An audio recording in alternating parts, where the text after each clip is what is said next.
Hi everyone, my self सीमा। स्वागत है आपका यूनिक स्टडी ऑनलाइन क्लासेस में।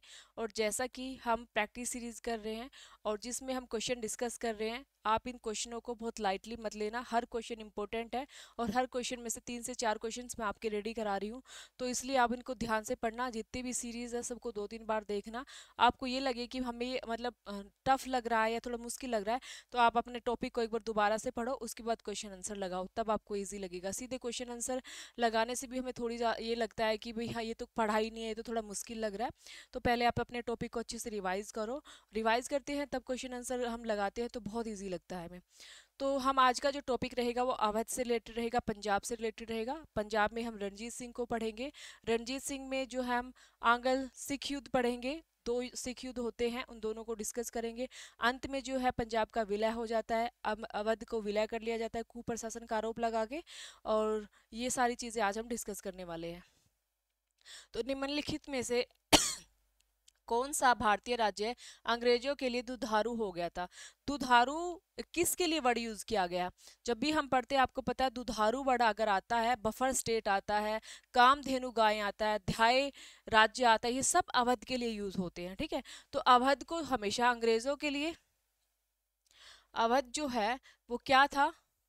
अंग्रेजों के लिए एक दुधारू गाय का कार्य करता था। तो ये क्वेश्चंस बहुत बार एग्जाम में आता है कि जो अवध है इसके बारे में कुछ वर्ड है। एक तो दुधारू गाय, इसको बोलते हैं दुधारू गाय। ठीक है, एक इसके बारे में कहा जाता है कामधेनु, कामधेनु गाय। नेक्स्ट जो इससे रिलेटेड पॉइंट है वो है ध्याय राज्य। ध्याय राज्य क्या होता है? जैसे हम कहते हैं ना ध्याय माँ, पालने वाली माँ होती है, हम पालन पोषण वाली करेंगे ध्याय माँ कहेंगे। ठीक है, तो जैसे इसको ध्याय राज्य इसलिए बोला गया क्योंकि एक अंग्रेजों का पालन पोषण कर रहा था, इतना पैसा इससे ले रहे थे, पालन पोषण करने वाला। ठीक है, ये वाले वर्ड है ना। इसके लिए बफर स्टेट है, बफर स्टेट। ये सब वर्ड जो है इसी के लिए यूज किए गए थे आपके अवध के लिए, क्योंकि अवध से क्या करते थे, काफी मात्रा में पैसा ये अंग्रेज से ले रहे थे। जैसे इनका कोई एरिया, कोई इनकी जागीर ले ली, वो दूसरों को दिला दी, फिर इन्हीं से पैसे लेकर फिर वो वापस कर दी, फिर उसको किसी और को दिला दी, इन्हीं से पैसे लेकर फिर वापस कर दी, ऐसे ही। और किसी को राजा की उपाधि दे रही है, किसी को बादशाह की उपाधि दे रही है, किसी को राजा की उपाधि के लिए 2 करोड़ रुपए, 2 लाख रुपए ले रहे हैं उससे, एक भी हम तेरे को उपाधि, तू सिंहासन पे बैठना चाहता है, ठीक है, उसके लिए तुझे हमें 50,000, 50 लाख रुपए देने पड़ेंगे, उस तब हम तेरे को वैलिडिटी देंगे कि हाँ तू सिंहासन पे बैठ सकता है। कुल मिला के बहुत सारा पैसा ये इससे ले रहे थे। जब हम पूरा अवध पढ़ते हैं और सारे के सारे नवाब वजीर उसके पढ़ते हैं, जैसे शहादत खां स्टार्ट होता है, सफदरजंग, सुजाउदौला आपने पढ़ा है, सुजाउदौला के साथ संधि होती है बक्सर की। बक्सर की संधि में सुजाउदौला का क्या ही रोल था, बस इतना कि उसने शाह आलम द्वितीय को शरण दी थी और मीर कासिम को शरण दी थी। उन दोनों को शरण देने की वजह से ही इसने क्या हुआ था, इतनी बड़ी स्थिति झेलनी पड़ी थी। कड़ा और मानिकपुर के क्षेत्र देने पड़े थे। ठीक है, अपना जो है मतलब काफी सारा एरिया है, जागीर है, वो देनी पड़ी थी। 50 लाख रुपए देने पड़े थे, तो बहुत सारा जो पैसा है इसको देना पड़ा था। तो ये ऐसे ही फिर नेक्स्ट संधि होती है आसफ दौला के साथ, फैजाबाद की संधि, उसमें भी जागीर देनी पड़ती है। तो बहुत सारी जो चीजें हैं हमें इसमें पढ़ने को मिलती है। कुल मिला के अवध, और लास्ट में खूब लूटने के बाद इस पर ये कुशासन का आरोप लगा के इसको हड़प लिया जाता है 1856 में। तो कुल मिला के हमसे क्वेश्चन पूछा गया दुधारू गाय, तो दुधारू इसको कहा गया। ठीक है, दुधारू अवध को कहा गया। मराठे हम पढ़ चुके हैं, हैदराबाद के निजाम भी हमने पढ़े थे, बीच बीच में डिस्कस किए थे, जैसे मराठों के साथ जब निजाम के युद्ध हो रहे थे, तो वो सब हमने पढ़ा है। तो आज हम अवध के बारे में पढ़ रहे हैं। नेक्स्ट है, निम्नलिखित में से किस एक शक्ति संयोजन ने अवध की बेगमों के धन को लूटने का षड्यंत्र किया? देखिए, ये क्वेश्चन कुछ अलग ही तरीके से पूछा गया है। जब हम अवध को पढ़ते हैं और जो अवध का संस्थापक होता है वो शहादत खां होता है। अवध का जो संस्थापक होता है वो शहादत खां। उसके बाद नेक्स्ट जो आएगा वो सफदरजंग खां आएगा, सफदरजंग। ठीक है, उसके बाद नेक्स्ट आएगा सुजाउदौला, ध्यान से देखना। और सुजाउदौला के साथ, भाई ये अपने आप क्यों जा रहा है, सुजाउदौला। और सुजाउदौला के बाद जो आ रहा है वो आएगा आसफ दौला। अभी क्वेश्चन हमसे यहीं तक पूछा गया तो हम यहीं तक कर लेते हैं। देखिए, शहादत खान ने तो नींव रखी थी। कुल मिला के जो अवध था एक सूबा था मुगलों के टाइम में, और ये जो शहादत है ये ईरान से आया था। ईरान से आके निसापुर से, ईरान के निसापुर से आया था। ये पटना में रहने लगा था। पटना में रहने के बाद कुछ दिन तक इसने जॉब भी की है, जो है कड़ा मानिकपुर में, वहां पे जॉब भी करता है थोड़े दिन के लिए। और जब ये टाइम चल रहा था शहद बंधुओं का, आपने मराठा में पढ़ा होगा ना, जो बालाजी विश्वनाथ थे, और जब 1719 की संधि हुई थी, दिल्ली समझौता हुआ था, उस वक्त सैयद बंधुओं के साथ वो संधि होती है, क्योंकि उस वक्त वो किंग मेकर बन चुके थे। और जो है फ्रुक्सियर उस टाइम था, तो फ्रुक्सियर ने संधि में मना कर दिया था, तो इन्होंने इसको हटा के रफीउद्दौला को गद्दी पर बैठा दिया था। बट यहाँ पे क्या है, शहादत खा उस टाइम आता है जब जहांदार शाह गद्दी पर बैठा था, और सैयद बंधु जहांदार को हटाकर फर्रुखसियर को बिठाना चाह रहे थे, क्योंकि पहले जहांदार को हटाते हैं, फर्रुखसियर को हटाते हैं, फिर रफीउद्दौला, रफीउद्दर्जात, इनको मतलब बदलते रहते हैं। तो शहादत खां जब आएगा, ये सैयद बंधुओं के साथ मिलेगा, उनकी हेल्प करेगा, और जहांदार शाह को गद्दी से हटा के फर्रुखसियर को बैठाता है। और जब फर्रुखसियर गद्दी पे बैठ जाएगा, तो इसको वहां पे क्या मिलेगा, काफी सारी जागीर वे दे देते हैं, बयाना का सूबेदारी दे देते हैं, और वहां पे इसको जो है क्या बोलते हैं, काफी सारी उपाधियां वगैरह भी मिलती हैं। तो कुल मिला के शहादत खाले ने फिर बाद में इसने अवध जो इसको मिला था, अवध वो किसने दिया था, जो ये अवध वाला एरिया है ना, अवध वाला इसी को मिला था।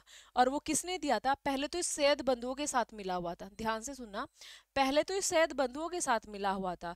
एक टाइम ये आ जाता है जब मोहम्मद रंगीला गद्दी गद्दी पर बैठता है, और उसके साथ जो दूसरा व्यक्ति मिला हुआ था वो चिनकिलिच खा, निजाम, हैदराबाद का निजाम चिनकिलिच खा, वे दोनों मिलकर क्या करते हैं, इसको भी अपने साथ मिलाते हैं, और ये सैयद बंधुओं को मृत्यु दंड देते हैं। जो सैयद बंधु है उनको हटाते हैं, उनको दंड देते हैं सैयद बंधुओं को, जिसमें ये उनका साथ देता।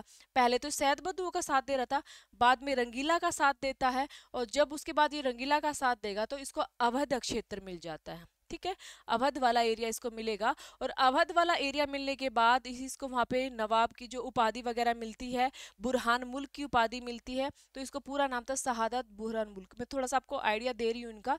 उसके बाद गद्दी पर बैठता है सफदरजंग। ठीक है, सफदरजंग के काल में क्या होता है, इसके काल में होता है नादिर शाह का जो आक्रमण होगा ना दिल्ली में, यही इनवाइट करता है, नादिर शाह को यही कहता है कि आप आओ दिल्ली में और यहाँ पे लूटो। वो रीजन क्या था, जो ये आपका जो रंगीला था, मोहम्मद शाह रंगीला, ये इससे कह रहा था, ये सादत खां, कि मुझे मीर बख्शी की उपाधि चाहिए।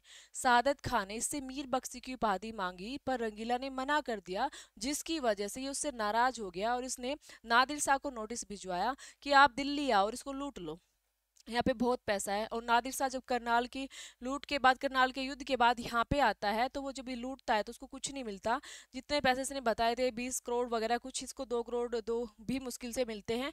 तो वो इसको कहता है कि उसको बुलाओ, जो कह रहा था इतने पैसे खामा का टाइम वेस्ट कराया। तो जब इसको बुलाया गया तो ये गया नहीं, ये सुसाइड कर लेता है। उसके बाद सफदरजंग खां गद्दी पर बैठता है ये, और ये जो है ये अहमद शाह अब्दाली के विरुद्ध युद्ध करेगा, शहजादे अहमद के साथ मिलकर, और फिर उसको युद्ध में पराजित करते हैं अहमद शाह अब्दाली को। तो यहाँ पे इसको वजीर की उपाधि मिलेगी। नेक्स्ट है ये सुजाउद्दौला। सुजाउद्दौला वो व्यक्ति था जो बक्सर के युद्ध में, जिसके साथ इलाहाबाद की संधि होती है 1765 में। यहाँ तक समझ आ गया। और ये आसफ दौला इसके बाद गद्दी पर बैठता है। इसने 1775 में फैजाबाद की संधि, फैजाबाद की संधि में क्या खास बातें होती है, जो इस क्वेश्चन पे हमें आना था वो चीज है। फैजाबाद की संधि में बलवंत सिंह को जो जागीर दी थी ना, इलाहाबाद की संधि में बनारस की जो जागीर दी थी बलवंत सिंह को, वो वापस अंग्रेजों ने ले ली। पहले तो बलवंत सिंह को दिलाई थी, भाई जो भी पैसा आपके पास, आपको पैसा देना तो जागीर इनको दे दो और बदले में पैसा ले लेना बलवंत सिंह को। तो बलवंत सिंह से जो जागीर जागीर दी थी ना इलाहाबाद की संधि में, वो वापस अंग्रेजों ने ले ली फैजाबाद की संधि में। ठीक है, वो अंग्रेजों ने ले ली। दूसरा, वारेन हेस्टिंग था यहाँ पे, जो संधि किसके बीच हुई थी, आसफ दौला और वारेन हेस्टिंग के बीच। सिर्फ समझा रही हूँ मैं आपको, वारेन हेस्टिंग। तो मैंने आपको ये कहा कि मैं एक क्वेश्चन के साथ कई सारे क्वेश्चंस, क्योंकि आपसे पूछा जाए फैजाबाद की संधि किस किस के बीच हुई, आसफ दौला और वारेन हेस्टिंग के बीच हुई, कब होती है, 1775 में होती है। संधि में क्या क्या था, एक तो जो जागीर थी बलवंत सिंह के पास बनारस की, वो अंग्रेजों को मिल गई। दूसरा, यहाँ के जो आसफ दौला, उसने कहा कि हमारी जो बेगमें हैं, हमारा जो परिवार है, आपको उनके सम्मान की उनकी संपत्ति की अच्छे से रक्षा करनी होगी, हमें वचन दो, अंग्रेजों को बोला। इसने कहा ठीक है ठीक है, कोई दिक्कत नहीं है, हम आपको पूरा वादा करते हैं कि हम आपकी बेगमों की है या किसी की भी जो आपके परिवार बच्चे हैं सबकी मदद करेंगे, उनकी संपत्ति की रक्षा करेंगे। पर वारेन हेस्टिंग ने ऐसा नहीं किया। एक व्यक्ति था मिडलटन, ठीक है, ये जो अंग्रेज था इसने क्या किया था, इसने वारेन हेस्टिंग के कहने पर बेगमों के साथ दुर्व्यवहार किया। उसके बाद बेगमों के साथ दुर्व्यवहार, मिसबिहेवियर इसने किया है, ठीक है, जिसकी वजह से वारेन हेस्टिंग पर महाभियोग चलाया गया था बर्क द्वारा। बर्क एक अंग्रेज था, बर्क अंग्रेज द्वारा महाभियोग चलाया गया। तो ये समझौता, ये संधि किस किस के बीच हुई थी, तो नवाब वजीर के बीच और हेस्टिंग्स के बीच हुई थी, और उसके बाद भी इन्होंने ऐसा किया था। हालांकि यहाँ पे अगर नवाब वजीर, मतलब क्वेश्चन को थोड़ा आपको क्या करें, कंफ्यूज करने के लिए दे रहा है कि क्वेश्चन को किस तरीके से पूछा जाए। तो ये क्वेश्चन का एक सिर्फ कंफ्यूजन है, बस ये को ये याद रखना है कि जो इनके बीच फैजाबाद की संधि हुई थी इसमें ये कहा था बेगमों के साथ दुर्व्यवहार नहीं करना है। फिर भी वारेन हेस्टिंग के कहने पर मिडल्टन ने क्या किया था, मिडल्टन ने क्या किया था, इनके साथ दुर्व्यवहार किया। बाद में वारेन हेस्टिंग पर महाभियोग चलाया गया था, बर्क के द्वारा चलाया गया था। तो राइट आंसर जो इसका जाएगा नवाब वजीर और हेस्टिंग। नवाब वजीर कौन थे, अवध के नवाबों को वजीर कहा जाने लगा था, इनको उपाधि मिली हुई थी वजीर की। नेक्स्ट चलते हैं, अमृतसर की संधि। अब ये है पंजाब से रिलेटेड रणजीत सिंह के क्वेश्चंस। अमृतसर की संधि रणजीत सिंह और ईस्ट इंडिया कंपनी के बीच 25 अप्रैल 1809 को होती है, ये राइट है। देखिए 25 अप्रैल 1809 को अमृतसर की संधि होती है, ये किस किस के बीच होगी, रणजीत सिंह के बीच होती है और अंग्रेजों के बीच। अंग्रेज खुद इंटरेस्टेड थे इस संधि करने में, ना कि रणजीत सिंह इंटरेस्टेड था इस संधि करने में, क्योंकि इनकी जो सीमा थी, बाउंड्री थी, वो क्या कर दी गई थी, वो एक लिमिटेड सीमा में रख दी गई थी। सतलुज नदी जो है, सतलुज नदी, उससे आगे ये विकास नहीं कर सकते थे, उससे आगे बढ़ नहीं सकते थे। तो ये सारी संधि में बातें हुई थी जिसको रणजीत सिंह ना ही पसंद करते थे। तो इन्होंने पर क्या किया, मजबूरी में हाँ भरनी पड़ी, क्योंकि इनको पता था कि ये जो यूरोपीय सेना है या जो अंग्रेज है हमसे शक्तिशाली है, अगर हम युद्ध करेंगे तो थोड़े बहुत दिनों में हमारा तहस नहस करके रफा दफा कर देंगे, ठीक है। हमारे पास इतने योग्य चीजें, इतने तोपखाने, ये सब चीजें नहीं है, थी तो सारी चीजें पर इतनी ज्यादा नहीं थी इनके पास। तो 25 अप्रैल 1819 को लॉर्ड मिंटो ने मैकटॉफ को भेजा था और उसके बीच संधि हुई थी, अमृतसर की संधि, ठीक है। इस संधि की कुछ शर्तें थी, तो जैसे ये सिंधु नदी है, एक मिनट, जैसे ऐसे नॉर्मली हम आपको बता रहे, जैसे सिंधु नदी है और यहाँ नदी है, जैसे चिनाब है, रावी है, तो इधर क्या नदी थी, ये सतलुज नदी थी। कुल मिला के हमें ये देखना है, सतलुज नदी से ऊपर जितना मर्जी चाहे रणजीत सिंह क्या कर सकता है, अपने पूरे के पूरे एरिया का, मतलब इसको अपने अंडर में ले सकता है। ये पश्चिम उत्तर वाला एरिया और ये पश्चिम वाला एरिया, बट पूरा वाले एरिया में और यहाँ दक्षिण वाले एरिया में आप नहीं जाओगे। और इस ये वाली बाउंड्री बना दी कि भी इससे ऊपर जहां तू कहीं मत जा, पेशावर जा, अफगानिस्तान जा, जहां मर्जी जा, तेरे को जो ये जो है आपका कोडाना ये एरिया है, सब जगह आप जा सकते हो, जम्मू कश्मीर सब जगह अधिकार कर सकते हो, पर नीचे आपको नहीं आना, ठीक है। ये सतलुज नदी सीमा बना दी गई थी, तो नीचे वाले एरिया पे नहीं आना, ऊपर वाले एरिया पे ही आपको रहना है, ये यहाँ पे डिसाइड हुआ था, ठीक है। क्या इसमें खुद चाहता था रणजीत सिंह की भी मैं नीचे ना जाऊं, नहीं, बट इनसे डरकर उसने जैसे इन्होंने कहा ऐसे के ऐसे कर लिया था, ठीक है। तो ये आपको ध्यान देना है। उसके बाद जो सेकंड क्वेश्चन पूछा गया वो ये है कि रणजीत सिंह अपने साम्राज्य का विस्तार कंपनी की मदद से करना चाहता था, बिल्कुल नहीं, वो कंपनी को तो बिल्कुल भी इंटरफेयर करना नहीं चाहता था। तो राइट आंसर आपको याद करना है, ए सही है और आर गलत है, तो ये आपका सी है। नेक्स्ट है, अब देखिए निमन सेनाध्यक्ष पर विचार कीजिए। ये सेनाध्यक्ष थे और आपसे पूछा गया कि कौन से सेनाध्यक्ष आपने जो है अब उसके रणजीत सिंह के बारे में पढ़े हैं, जब रणजीत सिंह के प्रशासन को पढ़ा है तो आपने कहीं ना कहीं इनको पढ़ा होगा, तो इनमें से बताने कौन कौन से थे, तो ये देखना हमें, ठीक है। इसकी जो सेना थी ना वो उसको फौज ए खास कहा जाता था। रणजीत सिंह की जो सेना थी उसको फौज ए खास कहा जाता था। फौज ए खास। ठीक है। इसको 3 पार्टों में डिवाइड किया गया था। पहले मैं सिर्फ इतना ही पढ़ेंगे हम जितना हमारे क्वेश्चंस में पूछा हुआ है। ठीक है। नहीं तो इसको एक पार्ट में और डिवाइड किया गया था, तो वो सब हम बाद में पढ़ेंगे। फिलहाल इसी पे आते हैं। यहाँ पे पैदल सेना थी, पैदल सेना। यहाँ पे घुड़सवार थे, और यहाँ पे जो तोप खाना। ठीक है। तोप खाना था। तो जो पैदल सेना थी ना, पैदल सेना का जो मेन हेड था वो था इटालियन था, इटालियन, जिसका नाम था वंतूरा या बंतूरा, कुछ भी लिखा आ सकता है। घुड़सवार था जिसका नाम था अलार्ड, का प्रधान है ये अलार्ड भी लिखा हो सकता है। तो थोड़ा बहुत अगर अलग भी नाम मिले तो कंफ्यूज मत होना। ठीक है। तोप खाने का था एक तो कोर्ट गार्नियर, इस तरह का कुछ नाम था। एक था लहना, एक था इल्हाई, जो मेन था इसका इल्हाई बक्स। देखिए ये जो अलार्ड है, ये जो फ्रांसिस था, ये इटालियन था, ये मुस्लिम था। तो इन्होंने अपने अलग अलग डिपार्टमेंट के अलग अलग प्रमुख बनाए थे। तो हमसे क्वेश्चन पूछा गया कि क्या ये इसकी सेना में थे या इसकी सेना के प्रमुख थे या नहीं थे। तो इसमें इस वाली जो घुड़सवार सेना ना, इसकी सेना के बारे में आकलन ने कहा है कि पूरे संसार की सबसे सुंदर सेना जो है वो रणजीत सिंह की सेना रही है।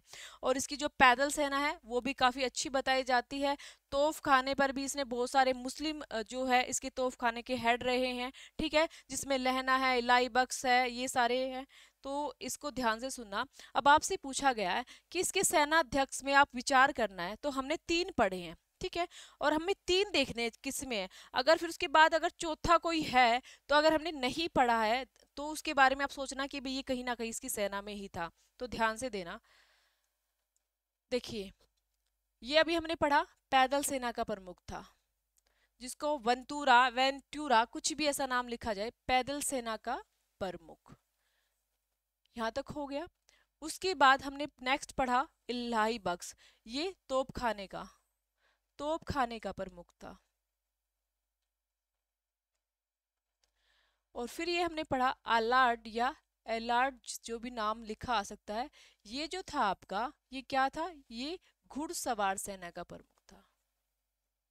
ठीक है। यहां तक हमने पढ़े। पहले हम तीनों को ढूंढेंगे कहाँ थे।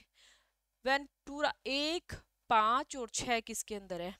1, 5 और 6, 1, 5 और 6, 1, 5 और 6 इसके अंदर है, इसके अंदर भी नहीं है। बाकी बचा 3, देवा सिंह भाई, वो जब इनके साथ है तो इनके साथ ही होगा। तो ये तो प्रमुख हेड थे ही। बाकी ये भी जो देवा सिंह भी था वो भी इनके साथ, मतलब कहीं ना कहीं सेना में था। तो यहाँ तक याद हो गया।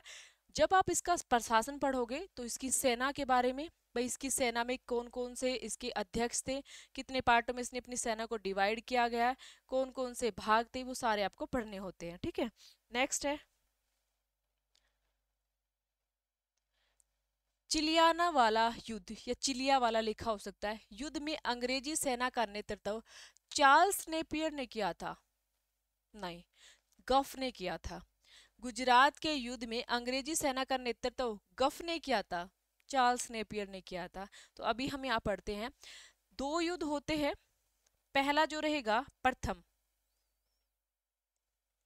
प्रथम आंग्ल सिख युद्ध, ध्यान से देखना। प्रथम आंग्ल सिख युद्ध, डेट मिलान करने में आ जाती है तो ध्यान से देखना। प्रथम जो आंग्ल सिख युद्ध होगा ये होगा 1845 से 46 तक। और जो सेकंड वाला होगा द्वितीय, द्वितीय आंग्ल सिख युद्ध, तो ये जो होता है ये होता है 1849 में। अब है ना ये अलग अलग पार्टों में, 3 पार्टों में होता है ये वाला। ठीक है। द्वितीय, पहले में जो रहेगा, पहले में रामनगर का युद्ध, रामनगर का युद्ध। भाई कोई भी युद्ध है वो एक जगह ऐसे कंप्लीट नहीं हो रहा, फिर दूसरी बार हो रहा कहीं, फिर तीसरी बार हो रहा है। तो रामनगर का हो गया। रामनगर के बाद जो ये है आपका चिलिया वाला, चिलिया वाला। और फिर जो तीसरा रहेगा ना आपका, वो रहेगा आपका गुजरात। ठीक है, गुजरात वाला। तो इसमें आपको क्या याद रखना है, इसमें आपको ये रखना है कि दोनों तीनों में अंग्रेज तो थे ही, पर पहले में यहाँ पे भी कौन था, ये था जनरल गफ। जनरल गफ। सिख के बारे में याद रखने की जरूरत नहीं कि सिख कौन था, इतना इंपॉर्टेंट नहीं बताया जाता। या गाफ। गाफ। ठीक है, जब हम पढ़ते हैं ना आंग्ल युद्ध जब हम पढ़ते हैं, वो हमें पता ही चल जाता है कि प्रथम में कौन था। प्रथम में जो है उसकी संरक्षण थी दिलीप सिंह की, जिसमें लाल सिंह, तेजा सिंह, ठीक है। और उसमें जो थर्ड वाले सेकंड वाले में भी सेम वही थे, कोई और शासक बना ही नहीं था। दिलीप सिंह उस वक्त छोटा था पहले वाले में, फिर बाद में थोड़ा थोड़ा वो बड़ा हुआ था। तो मेन उसका कोई रोल नहीं था। जो मेन टैकल कर रही थे चीजों को, वो दिलीप, ये जो लाल सिंह, तेजा सिंह, और जो एक संरक्षण करता थी राज, ठीक है, रानी जिंदल, वो थी। और रानी जिंदल, लाल सिंह और तेजा सिंह ये मेन सेना को लीड कर रहे थे, जो मेनली गद्दार थे। उनका मेन मोटिव यही था कि खालसा सेना है जो ज्यादा स्ट्रोंग ना हो और हमें ही गद्दी मिलती जाए। और जो लाल सिंह और जो है, इनके बारे में बताया जाता है ये हमेशा अपना ही स्वार्थ चाहते थे। इनको कोई मतलब नहीं था सिख साम्राज्य से। तो जब हम मांगल युद्ध पढ़ते हैं तो उनमें हो जाता है, ठीक है। तो जो रामनगर में जनरल गफ था, यहाँ पे भी गफ था। और यहाँ पे जो है, यहाँ पे नेपियर था, नेपियर। इस वाले जो युद्ध में है, इसमें किसी का कोई निर्णय नहीं होता। रामनगर वाले में कोई निर्णय नहीं है, अभी हार हुई है, जीत हुई है, कुछ भी नहीं होता है। चिनिया वाले युद्ध में अंग्रेजों को बहुत ज्यादा नुकसान होता है। और गुजरात वाले जो युद्ध में है, वो अंग्रेजों की विजय होती है। कुल मिला के 1849 में जो है पंजाब का विलय कर लिया जाता है। अब हमसे पूछा गया है कि गुजरात के युद्ध में अंग्रेजी सेना का जो कौन था, नेपियर, नो, जनरल गफ था तो नहीं, यहाँ पे नेपियर था। यार ये क्या हो रहा है। उसके बाद इसमें आपसे पूछा जाए चिलिया वाले में कौन था, नेपियर था जी नहीं, यहाँ पे गफ था। तो ये आपको याद रखने हैं, ठीक है। तो दोनों ही गलत है इसमें, दोनों ही, तो राइट आंसर ये है क्योंकि इसमें दोनों ही गलत है।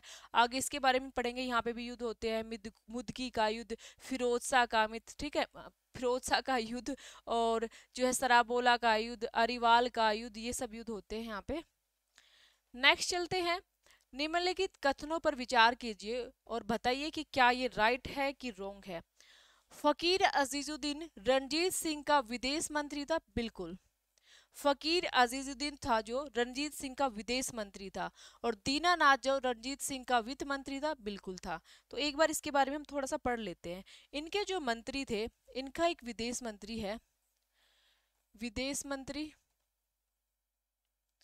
और एक वित्त मंत्री। वित्त मंत्री कौन पढ़ा अभी हमने, दीनानाथ। कौन पढ़ा है, दीनानाथ। उसके बाद यहाँ पे जो ये पढ़ा है विदेश मंत्री, ये कौन था, फकीर अजीजुद्दीन। फकीर अजीजुद्दीन,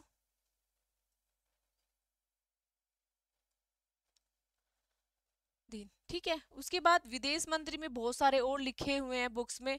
मेन जो थे स्टार्टिंग में यही बने थे, वैसे जो अलग अलग लिखे हुए हैं, भगवान दास है, या फिर चंद्र मिसर है, मोहकम है, इनके अलग अलग से वित्त मंत्री, विदेश मंत्री ये बताए गए हैं, ठीक है।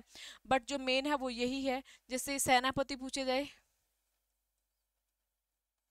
हरि सिंह नलवा।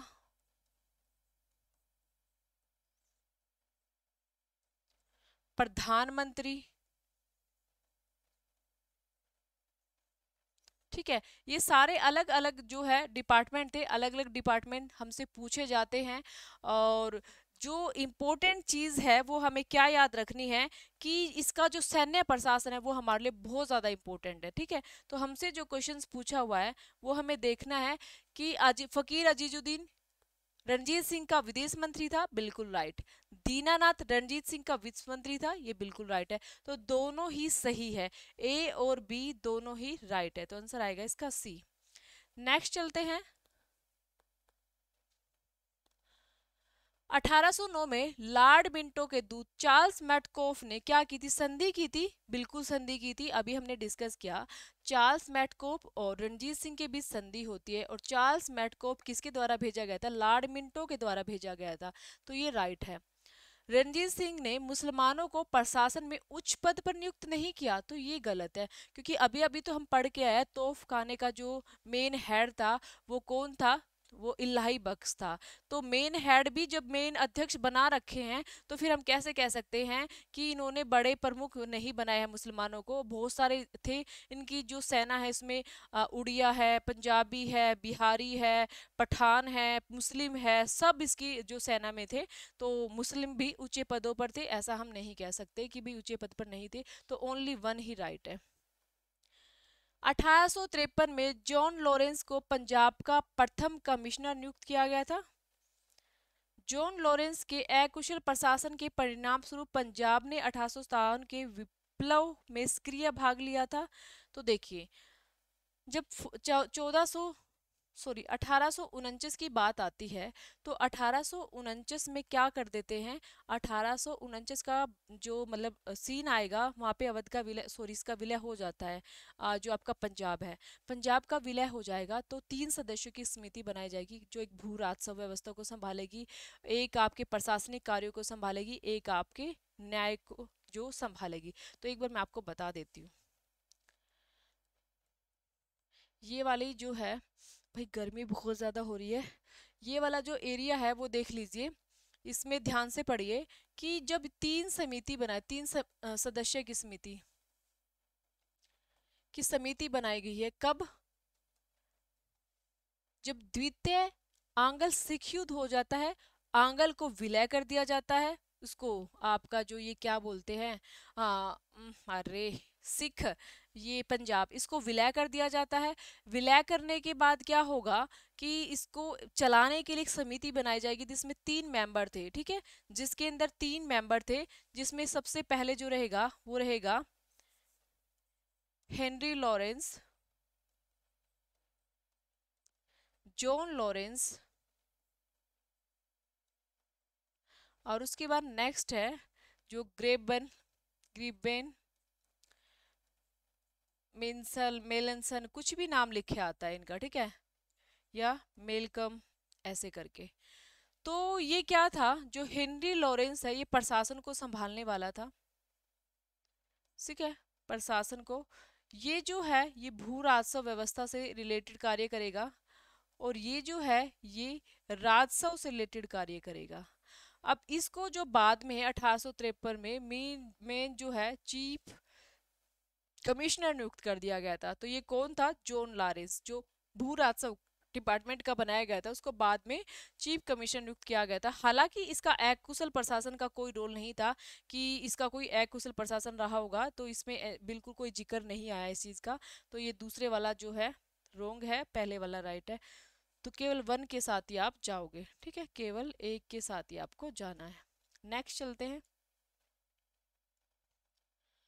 निम्न में से कौन सी अवध के नवाबों की प्रथम राजधानी थी। तो पहली जो कैपिटल थी फैजाबाद रहती है अवध की, और दूसरी जो कैपिटल बनती है, सॉरी, लखनऊ बनती है, दूसरी जो कैपिटल बनती है वो लखनऊ बनती है। तो जब हम पढ़ते हैं अवध के नवाबों को, तो सबसे पहले शहादत खां था, शहादत खां, उसके टाइम में स्टार्टिंग में जो कैपिटल रहेगी वो फैजाबाद रहेगी, फैजाबाद, ठीक है। बाद में जो है सफदरजंग हमने पढ़ा, सफदरजंग, उसके बाद हमने पढ़ा सुजाउदौला, और मैंने नेक्स्ट जो आपको बताया था उसके बाद वो था आसफ दौला।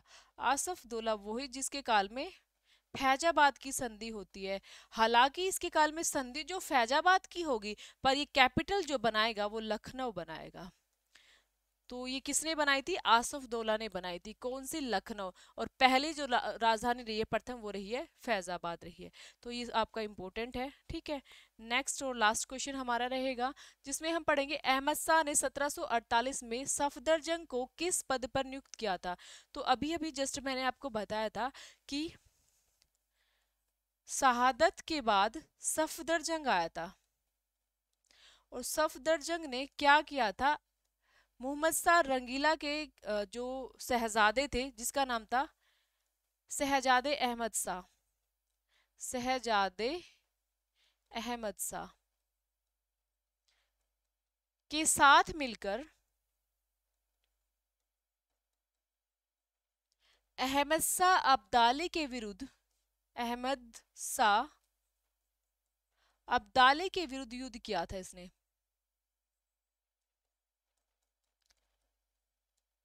और इस जो युद्ध में है, इस शहजादे अहमद शाह के साथ मिलकर जो अहमद शाह अब्दाली ने युद्ध किया था, इस युद्ध में सफदरजंग की जो है विजय हुई थी, मतलब शहजादे अहमद शाह की और सफदरजंग की जो है विजय हुई थी।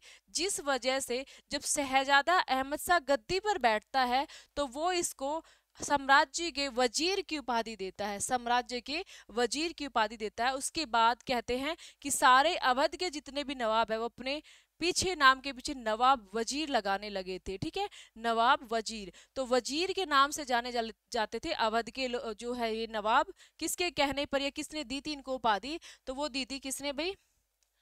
अहमद शाह ने 1748 में सफदरजंग को, ठीक है। बाद में हालांकि अहमद शाह ने इसको बर्खास्त कर दिया था, पर कहीं ना कहीं उपाधि तो उनको मिल ही चुकी थी, अब उपाधि थोड़ी ना वापस ली थी, वो जो उपाधि तो उनको मिल ही चुकी थी और उसी उपाधि से चलते थे। ये मीर बख्शी वही पद है जो मीर बख्शी की उपाधि मांगता था। कौन मांग रहा था? वो मांग रहा था शहादत, शहादत। किससे? रंगीला से, जिसने नहीं दी और जिसने फिर नादिर शाह को कहा था कि आप यहाँ पे अटैक करो। ये मीर बख्शी मुगल, पूरे मुगल का मीर बख्शी की उपाधि मांग रहा था भाई। मैं वैसे तो अवध का तो नवाब हूँ ही, साथ में मुझे चाहिए कि आप मुगलों का मुझे मीर बख्शी पद भी दे दे। मीर बख्शी मतलब जो सेनापति का सर्वोच्च, जो सेनापति होता है, मेन सेना का हेड होता है, सारे कार्य जिसके हाथ में होते हैं, तो वो इसको नहीं मिलता, ठीक है।